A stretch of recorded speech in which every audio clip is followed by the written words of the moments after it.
Hmm. Papa. Iya, iya, iya. Jangan ribut. Jangan ribut ya. Bapak bakar dulu. Papa, Hmm. kok pakai Iya. headset biar kondangan kita. Hmm.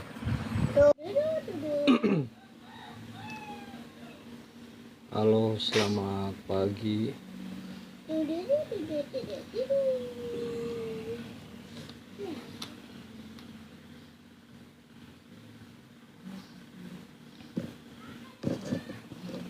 Oke, bantu tap-tap layar supaya banyak yang bisa bergabung. Kita mau bahas dulu ini masalah persampahan atau kebersihan kota lah. Karena Kami dingin. oh iya. Jangan kalian dekat-dekat situ. Ke jalan jauh-jauh sana.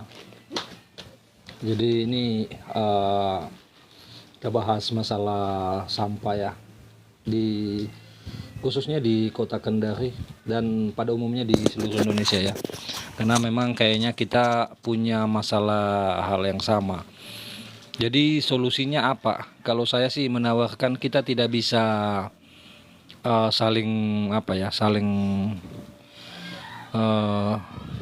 saling mengata-ngatai lah atau saling menyalahkan. Tapi ini hal yang terpenting adalah kalau kita melihat sesuatu yang salah itu mungkin itu sebagai introspeksi diri kita sendiri. Jadi kesalahan yang ada itu jangan lagi hanya sekedar kita sampaikan di mulut, tapi kita tidak mengambil pelajaran dari yang terjadi. Seperti ini yang saya selalu fokus ya. Nggak tahu kenapa saya dari sekian banyak masalah kota itu saya concern itu pada kebersihan lingkungan. Kenapa ya? Nggak tahu. Kalau saya jalan toh, ini yang seperti di background saya, ini kan jalan 40 di bagian tembusan THR ke Puwatu. Nah ini kan awal-awal kita lewat di situ itu kan bagus sekali. Jadi memang kita ini manusia ya, entah kita sadar atau tidak. Itu kalau kita melihat sesuatu yang bersih, itu pikiran kita tenang loh. Tapi kalau kita melihat sesuatu yang kotor, otomatis kamu mau tidak bisa sembunyi. Sekalipun kamu seorang pengotor, tetap kita tidak suka itu namanya kotor. Nah, sekarang masalahnya adalah di kota Kendari ini terlalu masif ya. Perumahan yang dibangun, developer itu banyak bikin bangunan. Dan saya suka lihat ya, banyak hal-hal yang mungkin dilupakan oleh para developer atau para pengusaha pembuat rumah ini atau BTN lah atau apalah namanya. Itu mendahulukan fasilitas seperti jalan. Karena saya ini tukang ojek ya, ojek Maxim. Jadi kita ini tukang ojek masuk ke perumahan itu kan yang nomor satu kita nilai adalah jalannya, apakah itu jalannya bagus kah? Karena kalau jalannya rusak itu kan sama-sama dirugikan ya, orang yang tinggal di dalam dirugikan, kita pun yang sebagai pengguna jalan masuk mengantar penumpang itu juga dirugikan. Kenapa? Kalau jalannya rusak otomatis daya tahan kita punya kendaraan akan semakin rendah. Itu. Kemudian sampah ini mau disembunyikan itu pasti akan tercium, apalagi kalau kelihatan. Jadi sampah ini menurut saya ya itu adalah cerminan diri kita. Apalagi mungkin kita banyak yang muslim di sini ya, pasti kita sering dengar kebersihan adalah sebagian daripada iman. Tapi mohon maaf, saya juga termasuk diri saya. Itu nanti usia-usia dewasa baru saya paham apa itu maksudnya kebersihan sebagian daripada iman. Terlebih daripada itu, kebersihan adalah cerminan orang itu bertanggung jawab atau tidak, orang itu layak dipercaya atau tidak. Itu dari kebersihan. Bukan kebersihan dalam artian pakaiannya jelek ya. Kalau pakaian jelek itu mungkin masalah ekonomi ataupun mungkin masalah selera. Maksudnya ya walaupun mungkin pakaiannya jelek tapi kalau bersih ya bersih lah. Nah, kemudian hal-hal terkecil sampah. Kita kan sulit ya untuk kita mau pergi bantu pemerintah mau pergi bersihkan itu jalan. itu kayaknya sulit ya bagi saya. Saya pun juga mengakui, walaupun saya concern, tapi sulit bagi saya. Kenapa? Pertama, saya mungkin keterbatasan dengan kesehatan, kemudian waktu, karena saya tidak punya cukup waktu. Kenapa tidak punya cukup waktu? Mungkin karena ekonomi saya di bawah, agak sulit dengan tanggung jawab saya. Jadi saya berpendapat bahwa kalaupun kita tidak bisa membantu pemerintah membersihkan wilayah, itu setidaknya kita jangan nambah. Kan ada tempat sampah yang sudah tersedia. Kita kan punya kendaraan, toh kenapa kita bisa tinggal di perumahan? Harusnya ya, menurut saya ya, seharusnya orang yang tinggal di daerah yang tertata atau di perumahan atau BTN atau apalah, itu pola pikirnya harus jauh lebih daripada orang yang tinggal seperti kayak kita ini, orang ngekos atau orang yang tinggal di kampung atau perumahan kampung biasa lah. Walaupun mungkin ya dalam kota juga sama-sama nilainya dalam kota. Tapi menurut saya orang yang tinggal di perumahan itu pola pikirnya harusnya lebih maju. Kau tinggalkan di daerah yang sudah tertata, rumahnya berderet, toh rumah permanen lagi. Bandingkan kami yang ngekos ini. Tapi kesadaran itu nggak bisa datang dengan sendirinya. Itu memang harus dipaksa. Jadi mungkin belum ada kata terlambat. Jadi kalau mungkin sekarang kita, ya saya pun mengakui juga, saya ini bukan orang yang 100% pembersih juga, tidak. Tapi karena saya punya anak, jadi saya punya tanggung jawab moral. Jadi anak saya tuh ada 3. Tapi saya tekankan, jadi hal-hal sepele, sampah itu hal sepele sebenarnya. Tapi kalau kita sepelekan itu menjadi hal besar. Kenapa menjadi besar? Karena kalau misalkan yang mensepelekan satu orang itu masih nggak kelihatan. Tapi kalau sudah satu provinsi, satu kota, wah bahaya tuh. Mungkin satu sampahnya kalau kali ratusan ribu itu sudah banyak. Apalagi kalau sekarang sampah perumahan, industri, sampah ya itu macam-macam.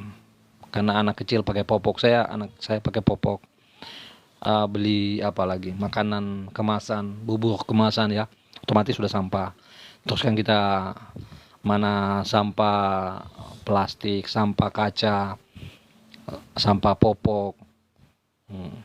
Kalau yang organik itu seperti kayak sayur atau ikan itu kan masih bisa hancur di tanah. Tapi seperti sampah-sampah yang lain kayak popok, Softex, styrofoam, bekas-bekas makanan, itu setahu saya itu bisa ratusan tahun itu dia dicerna oleh bumi. Jadi tidak perlu kita harus tunggu ratusan tahun. Apa sulitnya? Kalau kita punya kendaraan, ya kita bawalah ke tempat sampah. Tapi kan kita memang manusia itu apa ya? Apalagi khususnya manusia Indonesia, karena mungkin pemikiran SDM-nya itu tidak sama dengan negara-negara maju yang punya kesadaran. Kan kesadaran sebenarnya itu dimulai dari sejak dini. Saya otomatis sadar, kenapa? Karena ada anak saya, kita punya keturunan. Dan saya punya prinsip ya, kalau saya terlihat miskin atau saya mungkin orang miskin, tidak apa-apa. Tapi setidaknya kita nih orang-orang yang miskin itu harus punya kelebihan di sisi lain ya, kita pembersih lah. Kita bertanggung jawab dengan sampah kita lah. Jadi kita manusia ini harus punya kelebihan. Jadi walaupun kita mungkin punya kelemahan di tempat lain, mungkin kita tidak punya jabatan, kita tidak punya pekerjaan yang prestisius, atau yang kita tidak punya apa ya, anggaplah kita punya ya circle kita orang bawah. Tapi setidaknya kita harus menunjukkan kelebihan yang lain. Oke lah, kita tidak bisa bersaing mungkin dalam hal ekonomi, jabatan. Tapi masa sih kita nggak punya kelebihan? Kita udah miskin, jelek, kita penghasilan kecil, pangotor pula. Apa kelebihan kita? Kita sudah buta huruf mungkin, pendidikan kita rendah, bahasa kita kasar. Harus kita punya kelebihan. Dan kelebihan itu buat kita sendiri. Dan sudah pasti akan berdampak kepada orang lain. Contohnya ya masalah sampah ini. Kalau kita sudah punya kelebihan, ya nggak usah banyak-banyak kelebihan kita. Bertanggung jawab akan atas sampah kita. Sudah selesai. Kalau satu orang saja berpikir begitu dan kali banyak orang, satu lorong lah. Coba kita kan biasa jalan-jalan ke masuk lorong, oh ini bersih sekali. Masa kita tidak tergerak hatinya bersaing dalam hal-hal positif? Loh kita bersaing, ya tidak peduli. Mungkin ada orang yang tidak peduli, saya paham. Tidak mungkin semua orang itu akan peduli hal kebersihan, saya paham. Tapi setidaknya ya, kalau kita terpelajar, kita memiliki pekerjaan yang bagus, harusnya itu dengan otomatis dong kita punya kesadaran. Kalau orang yang mungkin kerjanya serabutan, ya beda-beda sih, tergantung orang itu menempatkan prioritasnya di mana. Apakah kebersihan ini tidak menjadi prioritas? Tapi setahu saya dalam agama itu, ini saya bukan ahli agama, tapi saya pernah dengar kalau kita bersih di dalam rumah, katanya itu malaikat senang ke situ.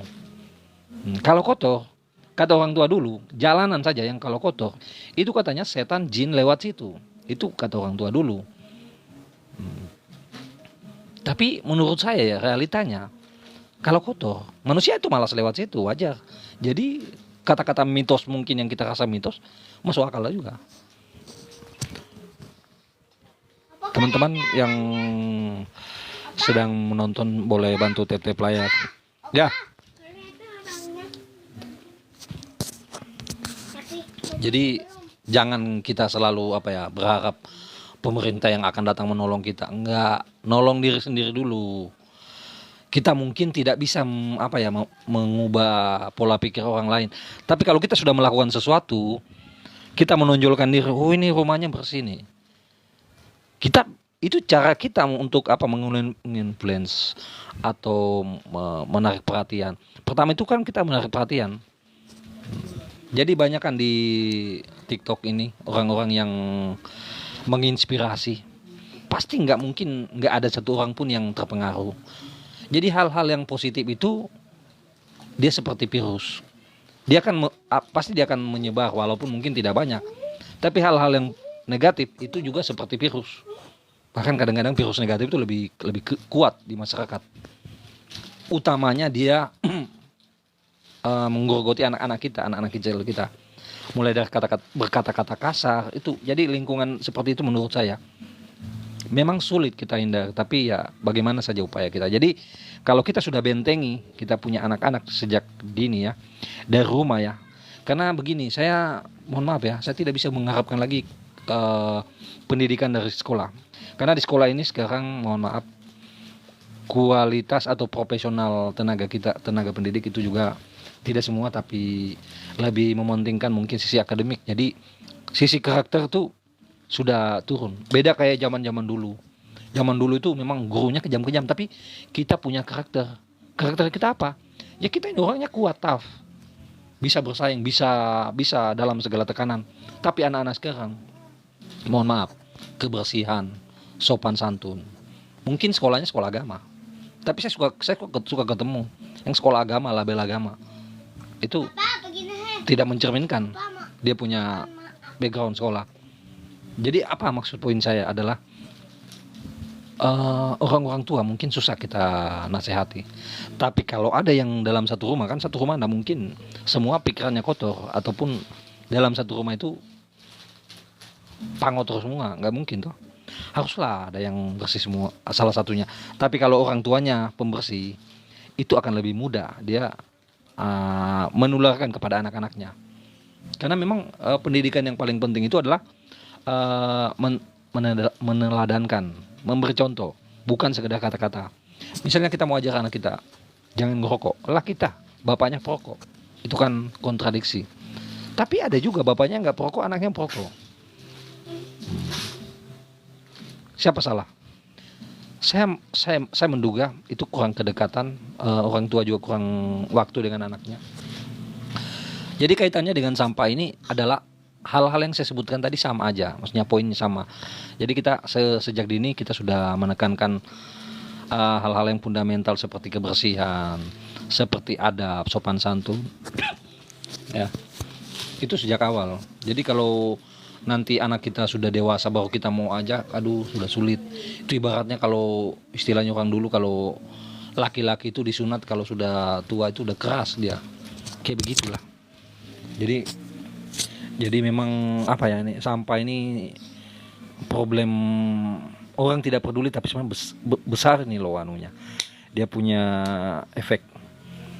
Kadang-kadang kita tuh orang itu kan pengen liburan tuh atau ke tempat terbuka kayak di RTH di Kalikadia itu, orang kesana ngapain sih?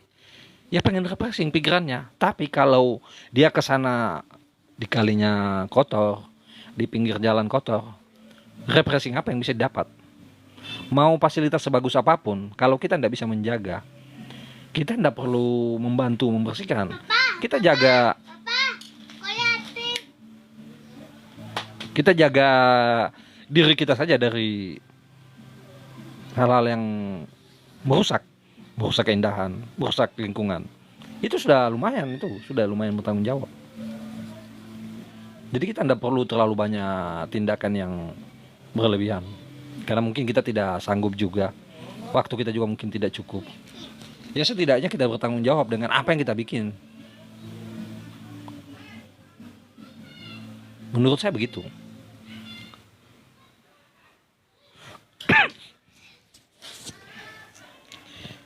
Jadi ada satu kata-kata bijak lagi, entah petuah agama tapi berbau-bau agama. Tuhan itu tidak akan mengubah nasib satu kaum tanpa kaum itu sendiri mengubah, ya. Jadi jangan kita bilang, oh ini takdir, enggak ada. Aku bikin kotor, aku bilang takdir, enggak ada itu takdir, enggak ada. Saya nggak percaya itu. Oh, kau yang bikin kotor mau takdir, nggak bisa lah. Kalau mau mati orang takdir, ya coba aja kamu tidak makan, kau bilang takdir, pasti mati. Jadi tidak, jadi dia tidak bisa main. Obat tidak bisa dia honton.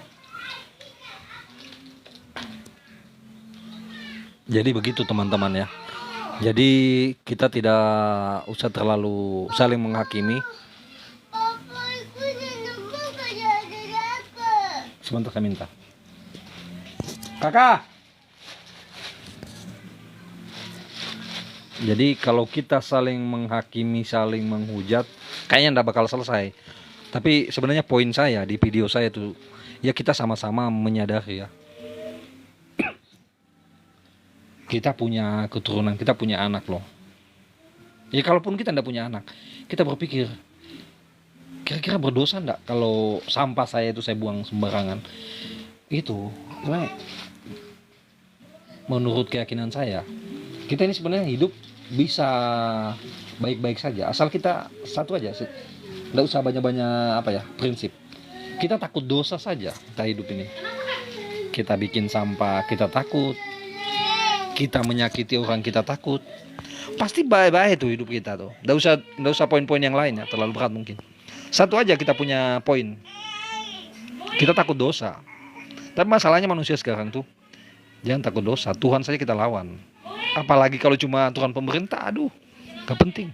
Makanya sekarang orang korupsi triliunan tidak takut, karena dia tahu kalau dia korupsi banyak-banyak, dengan uang korupsinya dia itu bisa dia bayar hukum, dia beli hukum bisa. Jadi kalau cuma sekedar melawan Tuhan ya, aturan Tuhan itu perkara mudah. Karena kan mungkin ya dia pikir Tuhan juga hukumannya nggak mungkin langsung. Bisa saja, tapi kan itu mereka juga meyakini bahwa ya biasanya orang jahat tuh umurnya panjang karena dikasih kesempatan untuk bertobat. Jadi mereka lebih takut yang nyata, ya hukum-hukum yang di dunia ini. Ya, tapi kan buktinya orang tidak takut juga dengan hukum-hukum yang ada di dunia ini. Apalagi manusia Indonesia kan, manusia Indonesia, pemerintah kita juga mungkin saya pikir tidak tegas. Menurut saya sejauh ini tidak ada ketegasan. Makanya saya selalu kampanyekan ya bahwa negara kita tidak cocok dengan demokrasi. Kita butuhnya semi diktator lah, semi komunis. Gak apa-apa. Kalau Cina kan bisa maju tuh, tapi komunisnya orientasinya benar, bukan kayak Korea Utara, jadi menuhankan pemimpinnya. Karena kalau kita tidak komunis ya, bukan komunis yang dalam artian PKI, bukan yang itu. Maksudnya saya tuh apa ya? Kejahatan kayak orang di Cina ya. Di Cina itu orang korupsi berapa triliun itu hukuman mati, dimiskinkan. Kita di sini aduh, boro-boro dimiskinkan. Saya kan sering bikin VT. Saya bilang di kejaksaan, oknum itu di penegak hukum. Terus saya bilang penegak hukum. Kemarin saya lihat video ya di Grapari, tahu Grapari Telkomsel? Itu kan mereka mengelola data konsumen. Itu saja di situ ada oknumnya, bank ada oknumnya.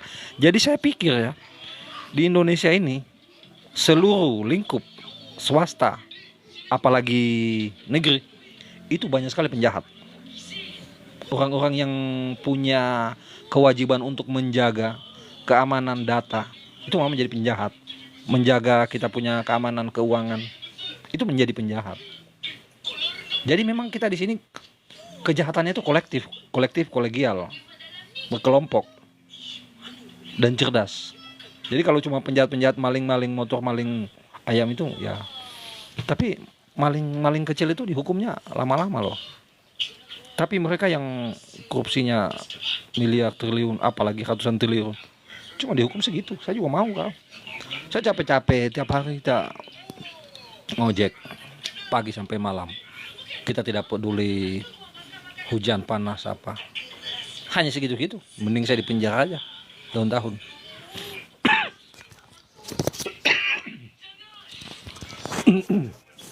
Jadi kembali lagi ya, ini masalah sampah. Mungkin kelihatan sepele. Jadi selalu saya bilang tadi, kita ini hal-hal besar itu kan awalnya dari masalah sepele. Kita kesadaran sangat rendah. Saya di BTN Madinah Blok 17 dijadikan pembuang. BTN Madinah Blok F17. Madinah yang di Barugadi. Ya, karena saya tukang ojek jadi saya hafal. Ya di Madinah itu kalau nggak salah pembuangan sampahnya di depan apa namanya, gerbangnya kalau nggak salah. Tapi sebenarnya begini ya, nggak tahu apakah Anda sama dengan saya. Saya nggak tahu, sampah itu asal kita lihat saja, walaupun itu tempat sampah. Memang kita secara apa ya, nggak tahu apa bahasanya, spiritual apa. Itu kalau kita lihat itu kita nggak suka loh. Bahkan itu mungkin di tempat sampah, apalagi yang sampahnya memang dibuang bukan pada tempatnya. Sangat-sangat mengganggu, apalagi kayak di Jalan 40 tuh. Itu kan enak, saya lewat situ, jalannya luas tuh. Hambatan sedikit, volume kendaraan kecil. Tapi yang mengganggu pikiran ya itu yang ini di background saya. Itu sangat merusak pikiran. Saya kan ada langganan ke sana, bolak-balik lewat situ. Saya sehari mungkin bisa berapa kali lewat situ. Lewat sini, jalan ini saya sering lewat sini. Kenapa saya senang lewat sini? Karena lebih cepat, arusnya lebih lancar, dan lalu lintasnya sangat lengang ya. Tapi mau tidak mau pasti saya lihat sampah ini saya kepikiran. Saya lewat saya kan memantau. Saya lewat awal-awalnya ini ada perumahan. Saya pernah menjemput di perumahan yang ini. Itu awalnya nggak ada ini sampah di luar. Nggak tahu 1 bulan ke belakang ini tiba-tiba saya lihat sedikit. Lama-lama menjadi banyak, di sebelahnya sudah ada juga. Itu mau nggak mau saya penasaran siapa ini yang buang sampah di jalan ini. Sampahnya tidak kecil loh. Kadang-kadang sampahnya tuh kayaknya satu muatan open cup atau mobil roda 4 itu. Roda 6. Saya nggak tahu pola pikirnya orang-orang, seperti kayak di jalan tembusan Lapulu itu, dari rumah sakit Abu Nawas tembus di Lapulu itu ada kan kayak muatan-muatan material, kayak saya bilang ini kayak orang habis bongkar rumah. Kadang-kadang sampahnya ada yang kayak spring bed, lemari, bata-bata hancur. Kadang-kadang saya pikir kayak sampah toko bangunan, tapi kayaknya mungkin toko bangunan. Entah, kita tidak bisa juga kita menduga-duga. Jadi siapapun bisa menjadi tersangka. Sangat mengganggu, merusak pemandangan, baunya sampai dalam kamar. Sampai ponakan saya tinggal dia betah. Betul sekali. Memang itu apa ya? Tapi begini, Ini kan yang merasakan ini orang yang terdampak langsung adalah orang yang dekat atau yang selalu lewat lalu lalang begitu.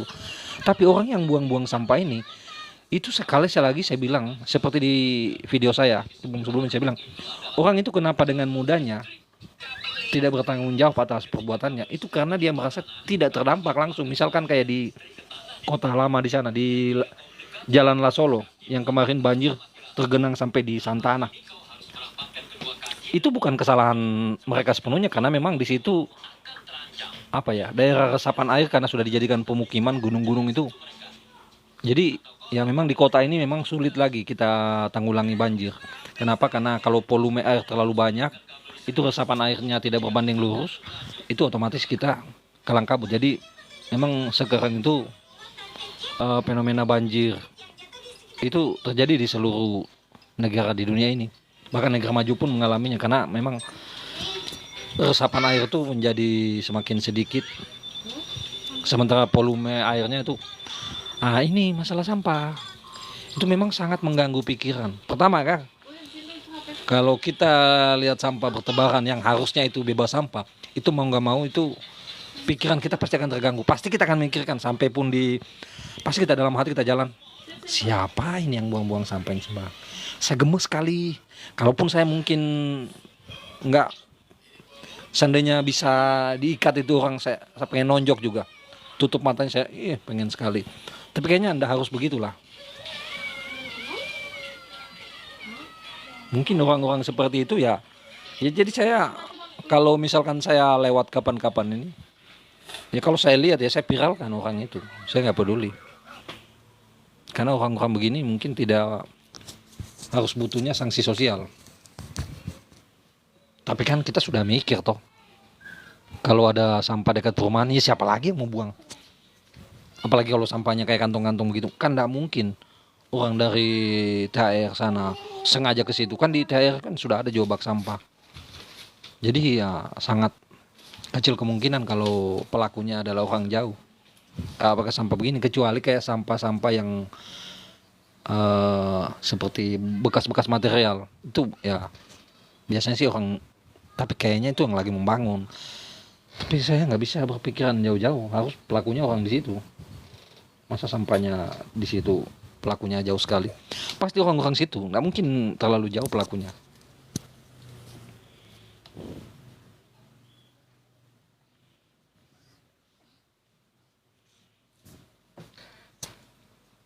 Oke, terima kasih yang sudah bergabung, sudah bantu tap-tap layar. Kenapa ini gangguan ya? Oke, kita stop dulu ini. Menontonnya kok habis.